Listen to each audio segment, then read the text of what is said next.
He built his empire on the backs of 4 wives, parading them as his queens. But what happens when those queens step away, one by one, taking the throne with them? This is not a love story anymore. This is betrayal dressed as justice. This is rebellion wrapped in a courtroom. This is a reckoning. And when the dust settles, the man who once had everything will find himself with nothing but the echoes of his own voice. Kody Brown, once the proud patriarch of the SisterWives clan, walked through the heavy doors of the Flagstaff Superior Court. But there was no confidence in his stride. Each step dragged with the weight of years, decades of choices, secrets, and silence clinging to him like invisible chains. Outside, the air was sharp and cold, but that wasn't what made him shiver. It was the eyes. Dozens of them. Reporters, fans, old friends, people who once looked at him as a pioneer of polygamous living, now pointed, whispered, and stared. Camera shutters snapped like gunfire.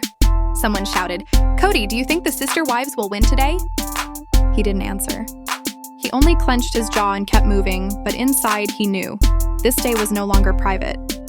He had lived his life in front of cameras. There was no hiding now.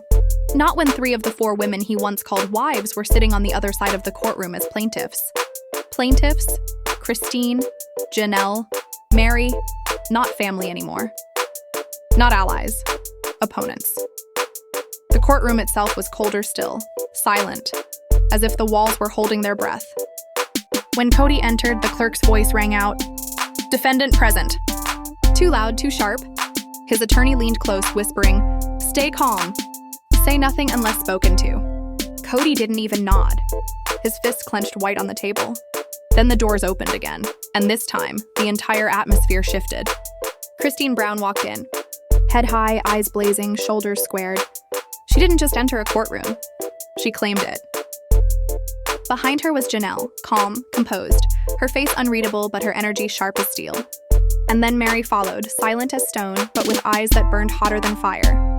The 3 of them sat down side by side, not as wives, not as women tethered to the same man, but as allies in truth. The room buzzed. People leaned forward, whispering, weeping, holding their breath. Even the guards knew something historic was about to unfold. The bailiff called the court to order. Kody shifted in his seat. For the first time in his life, he wasn't the center of power. He was the one under scrutiny. It hadn't always been this way. A decade ago, Kody had been the golden boy of plural marriage. Sun-bleached hair, booming laugh, a man who called his wives queens and spoke endlessly of equality and love. Audiences tuned in every week, wondering if this experiment in plural marriage could truly work. But behind the cameras, the cracks widened. Christine's tears, Janelle's frustration, Mary's growing isolation. And then Robin arrived, the youngest wife, the legal wife, the favorite. The cameras never captured the full unraveling. But now the truth was no longer hidden. It sat in the courtroom waiting to be spoken. The judge entered. Silver hair, sharp eyes, no patience for theatrics. Case number 2025, Brown versus Brown. The words hung heavy. Brown versus Brown. Kody swallowed hard. Never in his wildest thoughts did he imagine that his biggest battle wouldn't be the public's judgment, but the judgment of the very women he had once vowed to protect. Christine leaned forward, whispering to her lawyer. Janelle quietly flipped through her binder of evidence, each page a blade. Mary sat still, hands gripping her notepad, the words written across the top in bold ink. Tell the truth, even if your voice shakes. Kody's chest tightened. For years, he told himself he was doing what was best, that he was keeping the family together, leading with faith, with vision. But deep down, he knew the truth. Somewhere along the way, we had turned into me. He stopped listening. He stopped compromising. He stopped caring. And now, the women who once shared his home and his name were seated across from him, not as wives, but as warriors. The judge's voice cut through the silence. This court is not here to argue about faith or spiritual marriage.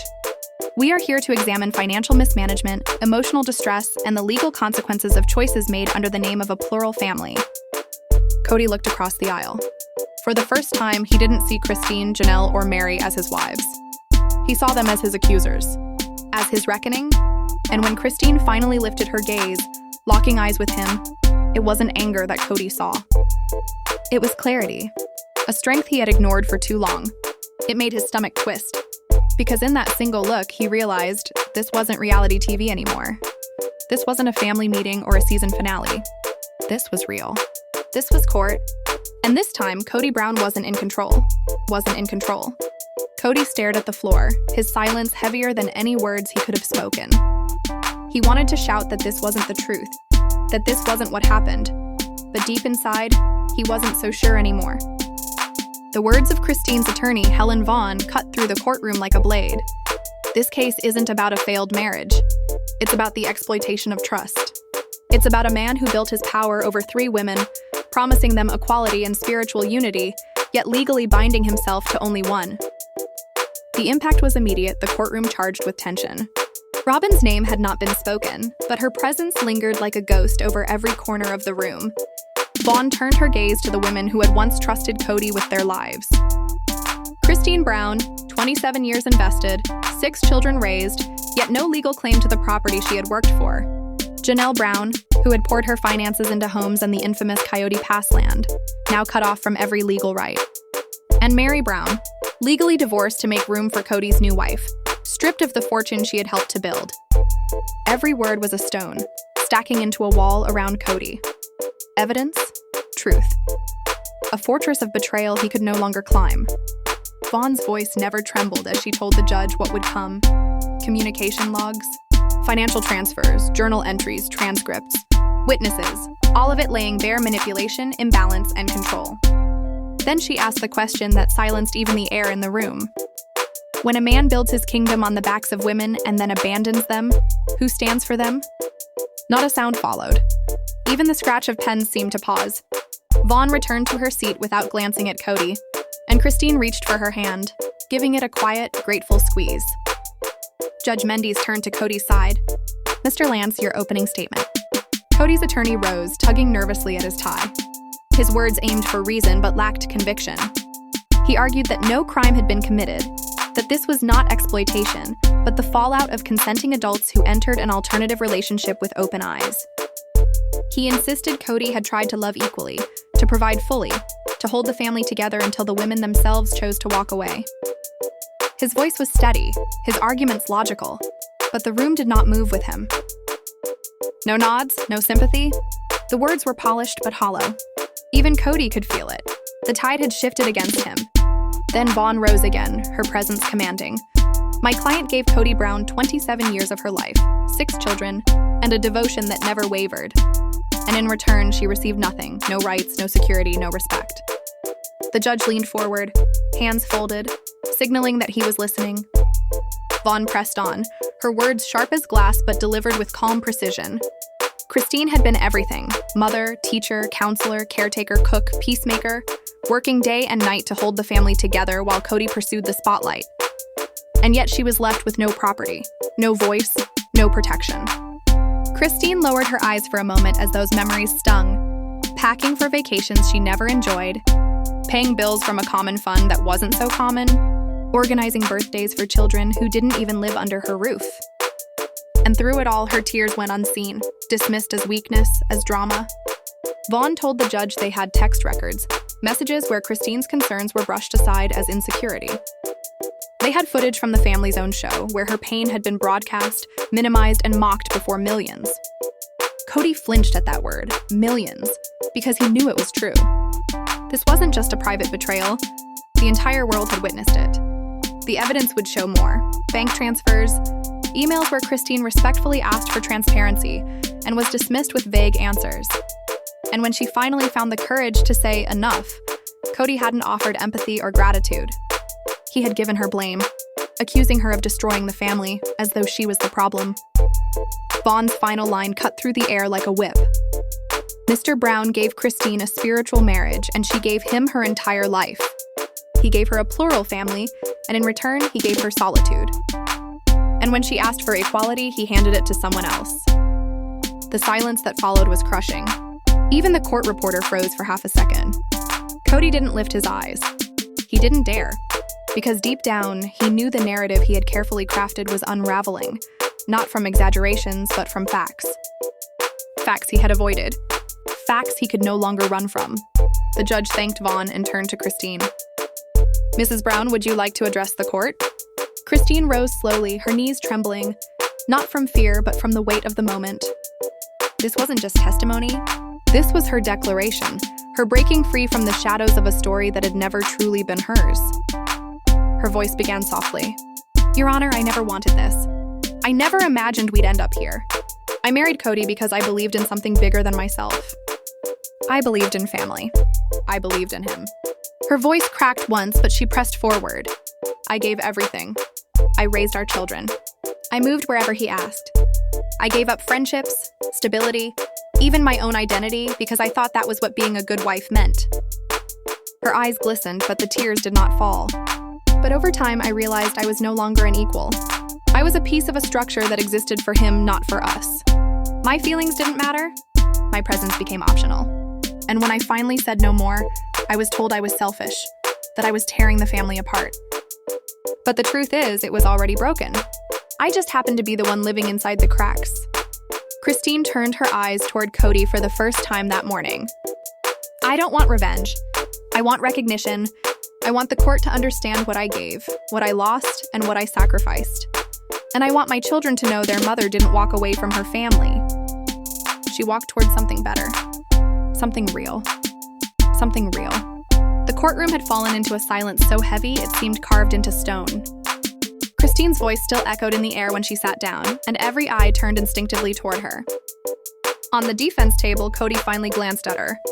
But for the first time in decades, he had no response. No cutting remark, no spin for the cameras. He was no longer the narrator of this story. Then came Janelle's turn. Her attorney didn't hold back. She went straight for the bombshell. Janelle had poured tens of thousands of dollars into community land, money she believed was securing a future for her children. And yet today she stood with nothing. Why? Because she had dared to challenge Kody's authority.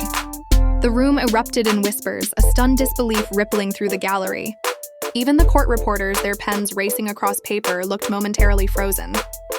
The air was alive, buzzing, as if the storm Christine unleashed had only been the beginning.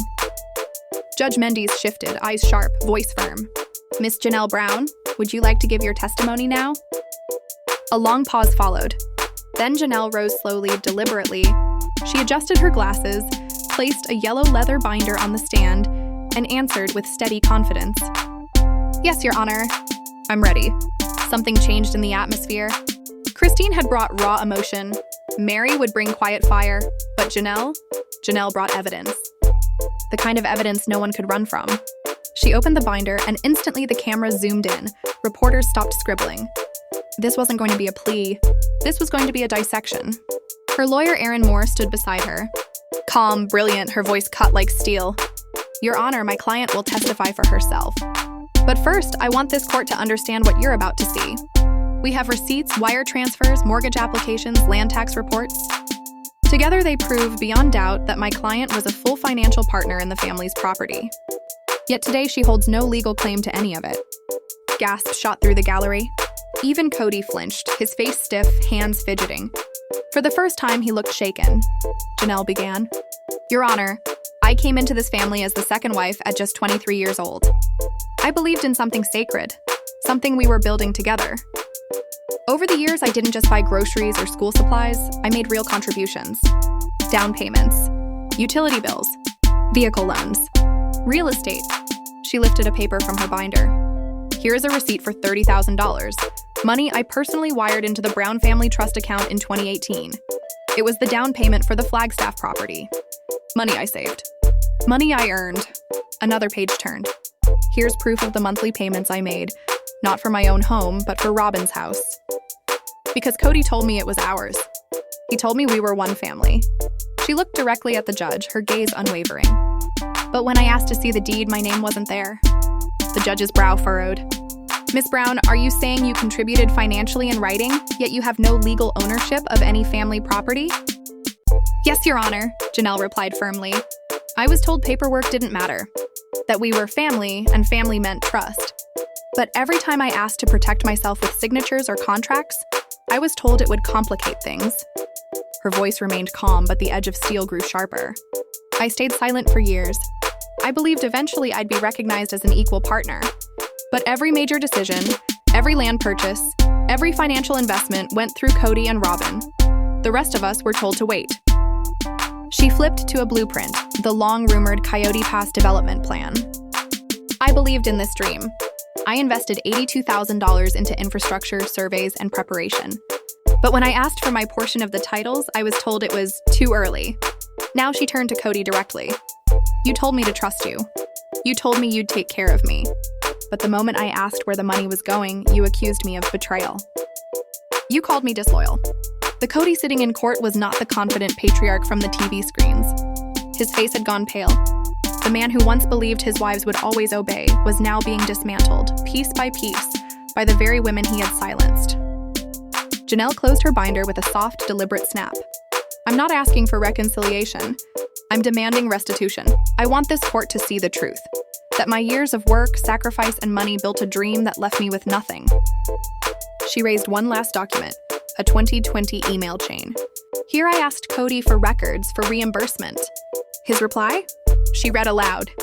Let it go, Janelle. You're making it about money. We're family, not a business. She looked at the judge. But when a family stops being just, it becomes a business. And in that business, I was swindled.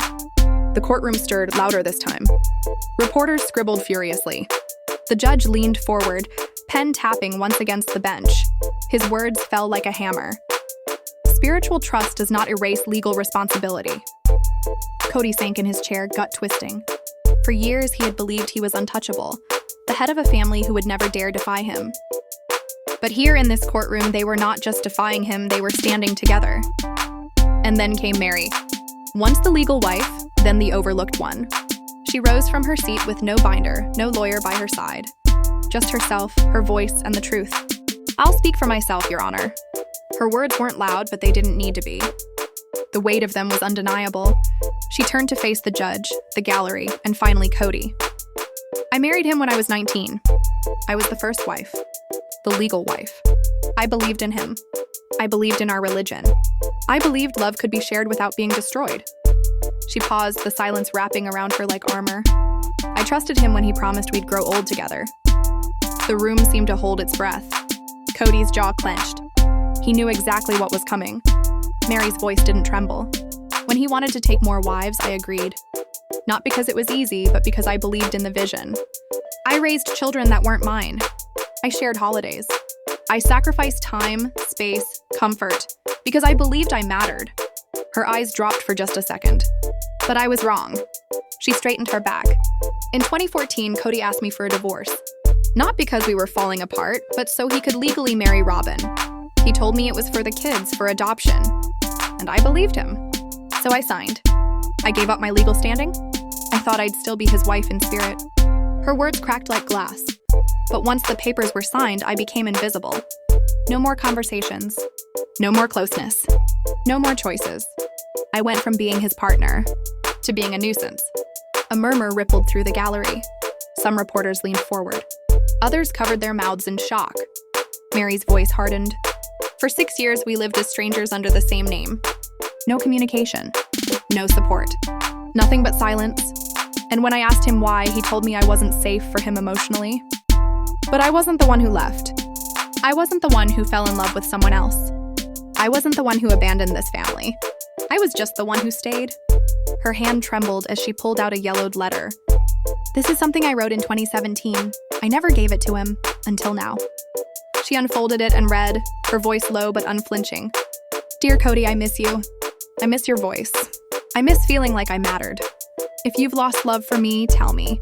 If you've replaced me, have the courage to say it. But please, don't leave me in the dark. The courtroom was silent. Even the court reporter's fingers stilled on the keys. Mary folded the letter, her gaze fixed on Kody. You never said the words, but your silence did. Judge Mendes leaned forward. Miss Brown, did you ever receive any share of property or assets after the divorce? She shook her head. No, Your Honor. I was told it was a spiritual matter, that nothing would change. But everything changed. I kept giving, I kept contributing, I kept hoping, and when I was no longer convenient, I was erased. Her voice rose, steady and sharp. He didn't divorce me on paper. He divorced me in action long before I ever signed my name. Gasps filled the gallery. Christine covered her mouth. Janelle lowered her eyes, fighting tears. The truth was out, raw and undeniable. Mary's final words echoed in the silence. I don't want revenge. I want recognition. I want my worth, my voice, my identity back. I don't want to be the forgotten wife. I want to be Mary again. She sat down, not as the abandoned first wife, but as the loudest voice in the room. And Kody couldn't even look at her. Wife, but as the loudest voice in the room. And Kody couldn't even look at her. The wives sat tall, their spines straight, their faces pale but unbowed. In only a few hours, they had poured out decades of emotional scars, and across from them sat the man who once called himself their husband. But Kody Brown no longer looked like a husband. He looked like a defendant. His eyes were glassy, his jaw locked tight, and that signature spark, the swagger, the charm, the grin that once commanded 4 households, was gone. In its place was only a shadow of a man, sitting in judgment of the story he himself had written as it crumbled before a judge. The silence broke when Kody's defense attorney, Stephen Lance, rose to his feet. Tall, polished, immaculately groomed, he exuded the cool confidence of a man trained to take control of a room. He tried to shift the energy, to bring strategy where there had been raw wounds. "Your Honor," he began, his voice smooth, practiced, "we respect the deeply personal lives of the plaintiffs, but let us not confuse emotion with legality. This is not a criminal trial. No contracts have been broken, no law has been violated. What we are debating here is not business but belief, a religious family structure." He glanced at the women only briefly before fixing his gaze on the bench. "They entered this marriage willingly. They accepted the lifestyle, and my client, Mr. Brown, did everything in his power to provide homes, support, stability for 18 children.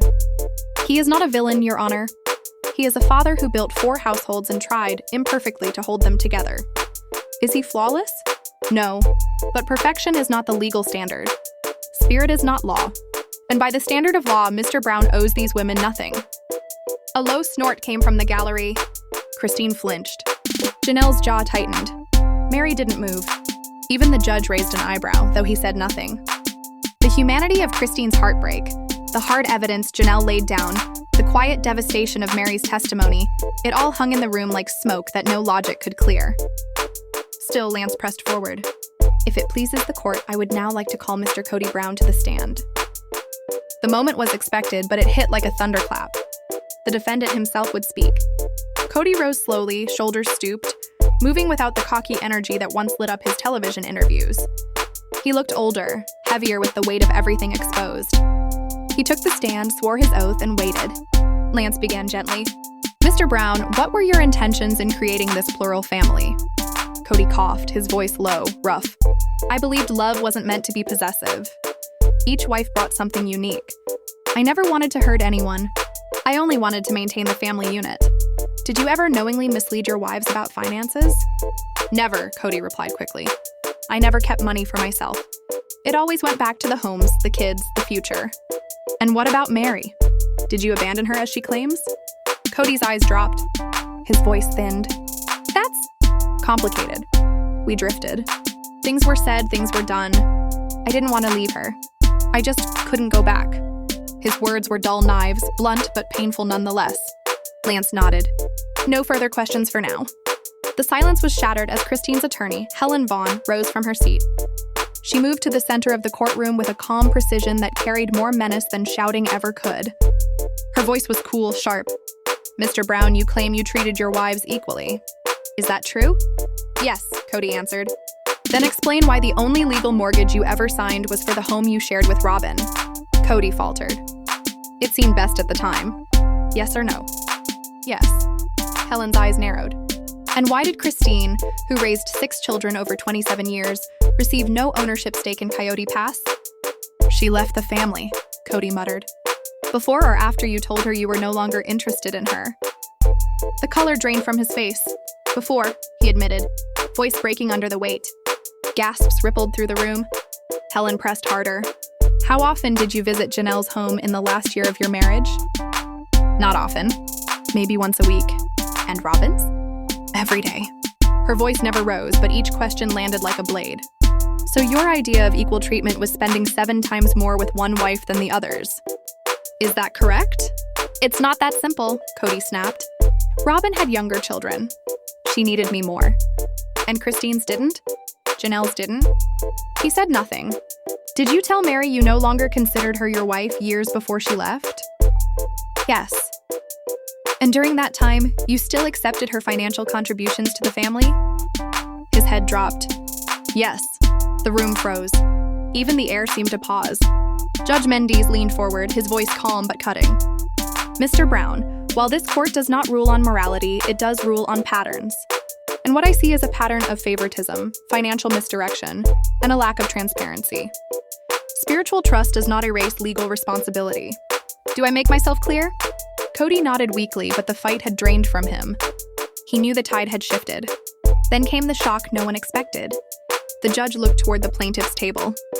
Counsel, you may call your next witness. Helen Vaughn stood tall. Yes, Your Honor. The plaintiffs call Leon Brown. The name hit the courtroom like lightning. Gasps echoed. Heads turned. Even Kody lifted his eyes for the first time in minutes, unprepared for what he had just heard. The back doors opened and in walked Leon Brown, the only child of Kody and Mary.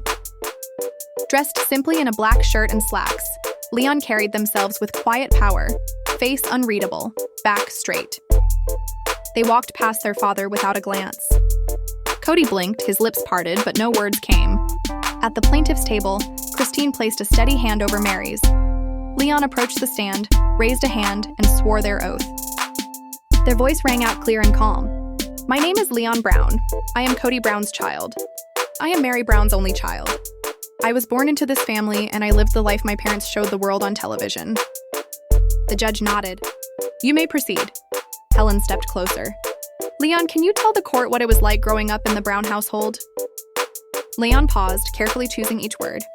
It was complicated. It was loud. Sometimes it was joyful, but it was divided. We didn't have one home. We had 4. Each felt like a different world. My mom had hers. Robin had hers. Janelle and Christine had theirs. And my dad, well, he was only truly present in one. Robin's. Kody winced. The courtroom went still. Leon's voice never wavered. I was just a child. I didn't understand the politics, but I understood favoritism. And I saw my mother wait for attention that never came, for conversations that never started, for love that was never returned. They glanced at Mary, then back to the judge. She waited her whole life for something my dad had already given away. The words landed like a verdict of their own. Away. The words landed like a verdict of their own. Gasps rippled through the room. She had sacrificed so much for what? Only to be told years later that she was emotionally unsafe, that she had betrayed him. Leon fixed their eyes on Kody. You blamed her for everything, but you were the one who left first. Kody shifted in his chair, sweat gathering on his brow. His lawyer leaned forward, whispering frantically, but Kody's head snapped side to side. There was no saving this moment. Helen stepped closer. Leon, can you tell us how these dynamics affected your relationship with your father? Leon inhaled deeply. I tried to be close to him. I really did. But there were always walls. If you disagreed, you were disloyal.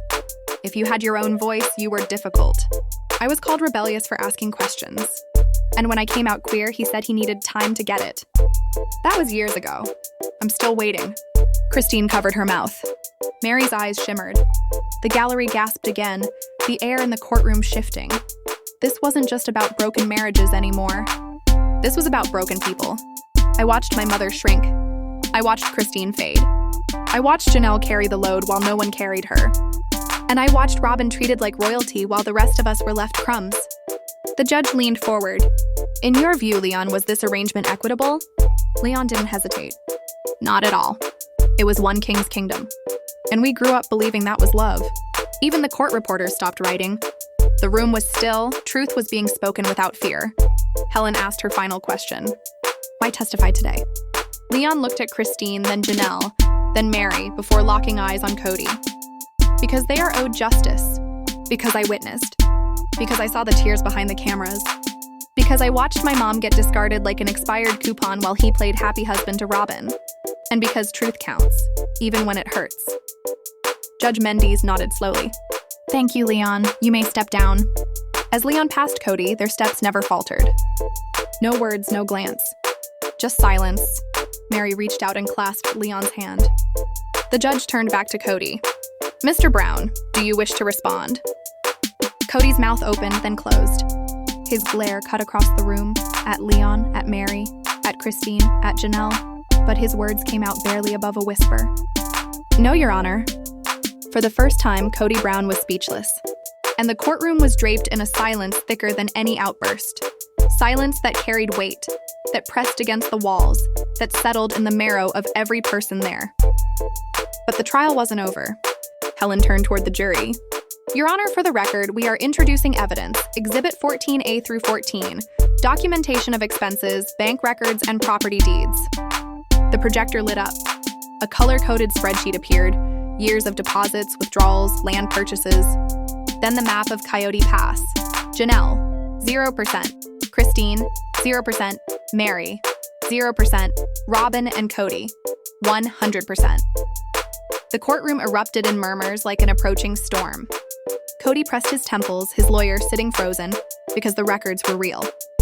Helen pointed to highlighted figures. Between 2016 and 2022, Janelle Brown invested over $130,000 into development. Her name appears on no deeds. Christine poured thousands into Flagstaff home repairs, believing she and her kids would live there. Kody moved Robin in instead. Mary's trust contribution? $37,000, spent on legal fees and moving expenses for Kody and Robin's household. Judge Mendes raised his brows for the first time. Helen's voice was steady. "These aren't mistakes. This is a pattern. Not mismanagement, manipulation." The silence was heavy again. Each juror's eyes stayed locked on the screen. It was as if the verdict had already been spoken. And then Christine rose.